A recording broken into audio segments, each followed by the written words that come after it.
বনফুলের গল্প নিম গাছ। কেউ ছালটা ছাড়িয়ে নিয়ে সিদ্ধ করছে, পাতাগুলো ছিঁড়ে শিলে পিষছে, কেউ কেউ বা ভাজছে গরম তেলে। খোস, দাঁত, হাঁচা, চুলকুনিতে লাগাবে। চর্মরোগের অব্যর্থ মহৌষধ।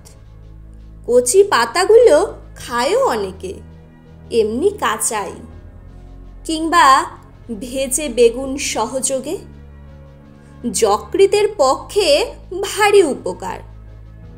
কচি ডালগুলো ভেঙে চিবোয় কত লোক, দাঁত ভালো থাকে। কবিরাজরা প্রশংসায় পঞ্চমুখ।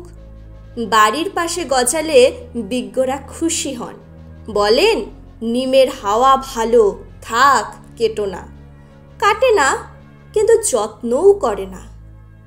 আবর্জনা জমে এসে চারিদিকে, শান দিয়ে বাঁধিয়েও দেয় কেউ, সে আর এক আবর্জনা। হঠাৎ একদিন একটা নতুন ধরনের লোক এলো, মুগ্ধ দৃষ্টিতে চেয়ে রইল নিম গাছের দিকে। ছাল তুলল না, পাতা ছিঁড়ল না, ডাল ভাঙল না, মুগ্ধ দৃষ্টিতে চেয়ে রইল শুধু। বলে উঠল, বাহ, কি সুন্দর পাতাগুলো, কি রূপ! থোকা থোকা ফুলেরই বা কি বাহার!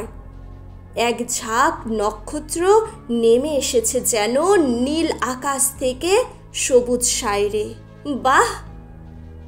খানিকক্ষণ চেয়ে থেকে চলে গেল। কবিরাজ নয়, কবি। নিম গাছটার ইচ্ছে করতে লাগলো লোকটার সঙ্গে চলে যায়, কিন্তু পারল না। মাটির ভেতর শিকড় অনেক দূরে চলে গেছে। বাড়ির পিছনে আবর্জনার স্তূপের মধ্যেই দাঁড়িয়ে রইল সে।